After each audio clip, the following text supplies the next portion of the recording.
really measure the time. You just were like stuck in fear. We were frozen. We were shook.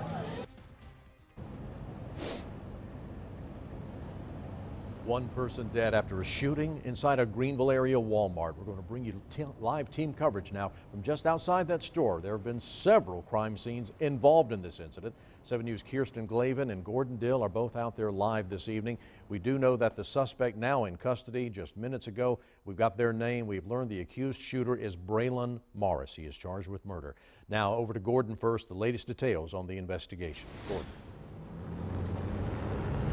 Good evening to you, Tom. Yeah, 33-year-old man named Braylon Lamar Morris is now charged with murder after deputies say he went into the Walmart and shot a man in the head inside the store. That victim has since died. And now, as we said, Morris charged with murder. We can tell you deputies, to give a little context to this shooting, say it is apparent that the two men, the shooter, the suspect, I should say, and the victim appeared to have known each other previously and had some sort of dispute that led to the shooting inside the store. So this was a more specific shooting, not a random act of violence inside the Walmart. But once that happened, based on both witness accounts and what deputies have told us, that suspect then came about a half-mile down White Horse Road in the Berea area of Greenville County to a Long John Silver's, where he tried, according to employees there, to make his way inside. Listen. How come he didn't get into the restaurant? Because we had already had the doors locked. Because you saw the police headed to Walmart and locked all the doors. One of the customers said that someone had been shot at Walmart. So they locked the door at that Long John Silver's, and here's what employees say happened next, and we captured a little bit of this on video. They say that suspect came back around the store and tried to get into a black car, and after he was unable to do so, was tased by deputies right behind me here, actually in the drive-thru to this Long John Silver's, which has since reopened after the suspect was taken into custody. At this point, what deputies are doing is trying to gather whatever evidence they can to make the rest of their case. We saw them searching that black car, and there are still units out here with dogs doing about the half-mile down White Horse Road, that distance that's apparent they believe the suspect has traveled, looking for any other evidence that may have been dropped along the way. In addition to that murder charge, Morris is also charged with possession of a weapon during a violent crime. We don't know if that indicates whether they have recovered the weapon at this point, but they are still searching for additional pieces of evidence here. Again, this happened inside a crowded Walmart and impacted a restaurant right here on White Horse Road that was open for business at the time, meaning there are literally dozens of people who either saw this suspect at some point or who have heard the gunshot itself.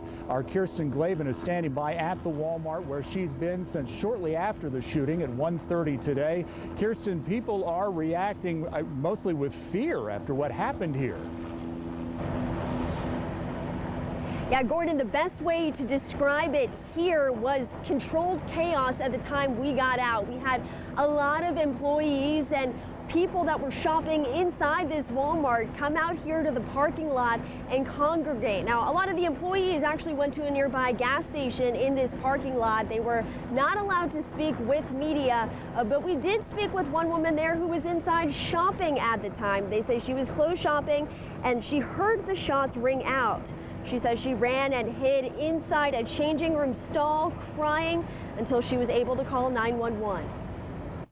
I wanted to believe that they were firecrackers, but I knew they were too loud to be firecrackers. And when everybody started screaming to run, I mean, my heart just dropped. I thought that I was going to die.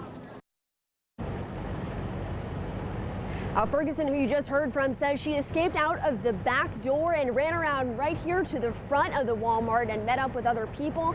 She said she saw an empty stretcher come out, and at that point, that's when she says she knew someone was fatally shot. We'll have more from her coming up later in this newscast, but for now, we're live in Greenville tonight. I'm Kirsten Glavin, 7 News. Kirsten, Gordon, thank you for that. Here's a recap of what we know about this shooting. A man is dead after a shooting inside the Walmart on White Horse Road in the Berea community of Greenville County. We're waiting to learn the identity of that victim. We do know that the accused shooter, 33-year-old Braylon Morris, is in custody. He has a bond hearing scheduled for tonight at 9:30. Deputies say there is no threat to the community. We'll be following this story throughout this newscast, plus at 7, 10, and 11, and on WSPA.com.